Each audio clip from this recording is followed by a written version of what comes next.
standing here on the liminal threshold of lightness and dark, it certainly makes you feel the experience of Shabbat a little bit more acutely, and also our dependency upon stable power generation to make our life what we have come to expect.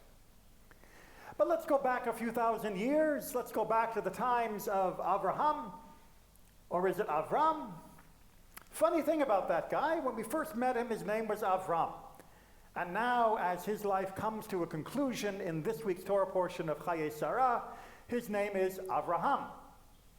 Why the name change? What did God say was the intention between changing his name from Avram to Avraham? The father of a multitude, of many nations, right? Av Hamon.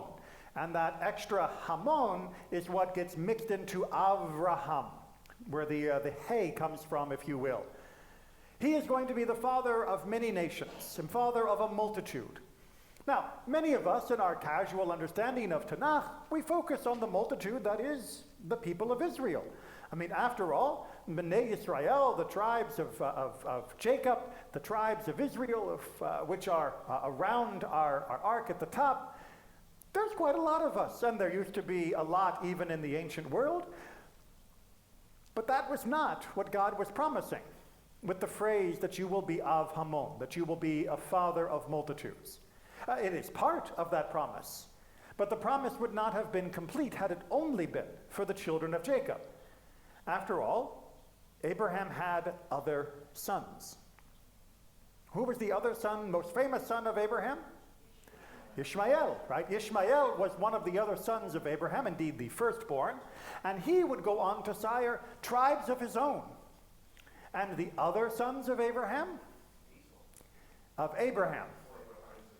Isaac we know about, that's the line that leads to Jacob and Esau.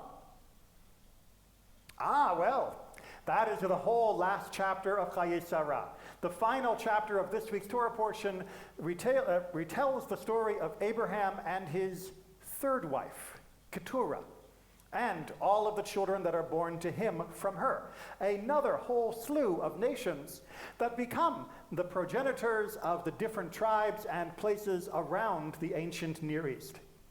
It turns out that almost everybody, if you don't count Egypt and you don't get all the way up into Turkey, that almost everyone in between in that area surrounding Israel was a descendant of Abraham in one way or another.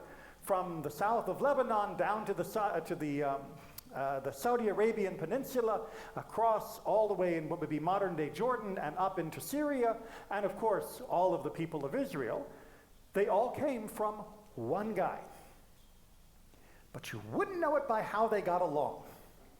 Because unfortunately, the history of that place and of those nations, when they were still distinct nations, we are the only surviving distinct nation from that lineage, when they were still distinct nations, they had some disagreements over land, over politics, over trade. There were many wars and many alliances that went back and forth among the shifting sands of those relationships. And yet, when we read through Torah, what does the Torah tell us to do for these other nations of the descendants of Abraham? Treat them with respect. The Torah is very clear. Yes, these people are not part of the Brit, the capital Brit, the main line of the covenant that goes from Abraham through Isaac to Jacob and from Jacob into the 12 tribes. But nevertheless, God has, in fulfillment of his promise to Abraham, given them their own cultures and territories and lands that are theirs. And we, the children of Israel, were not permitted to take from them.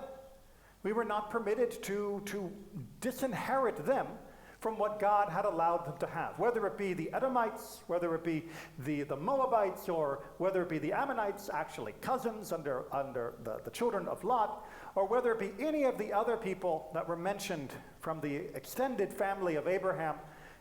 We are not allowed to take theirs. That inheritance was theirs because Abraham was Av Hamon. He was a father of multitude. If we were to steal from them, we would be stealing from Abraham himself. That doesn't mean that when they came to attack us, that we had to roll over. It doesn't mean that we could ignore their transgressions and the many crimes that they committed, but it meant that we had to look upon them as a relative who often would go astray, a relative that would often cause trouble, a relative that was not always welcome at the Thanksgiving dinner table, but was still a relative.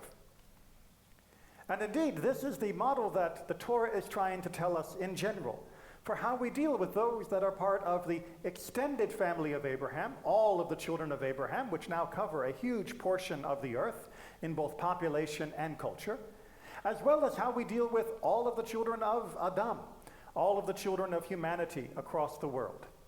We respect and acknowledge that they too have their inheritance, they too have their culture, they too have a right to enjoy the beautiful blessing that they have been given, either through the lineage of Abraham or from the lineage of Adam.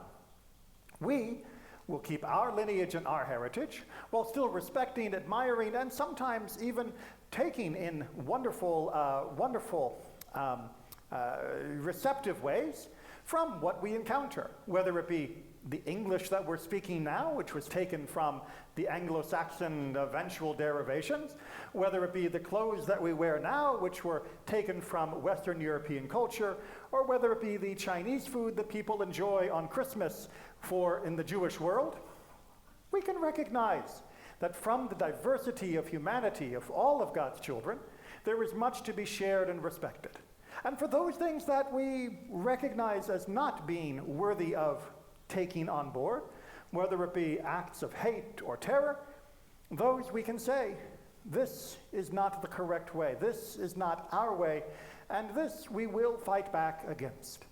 This balance extends from not only the international stage, but to whether it be a workplace, a community, or even a family, to be able to recognize that there are differences of opinion, of kind, of belief within communities of all sizes, and that they should be respected in all ways, unless they bring harm to one another. And then we will draw a line and say, this we must talk about more seriously.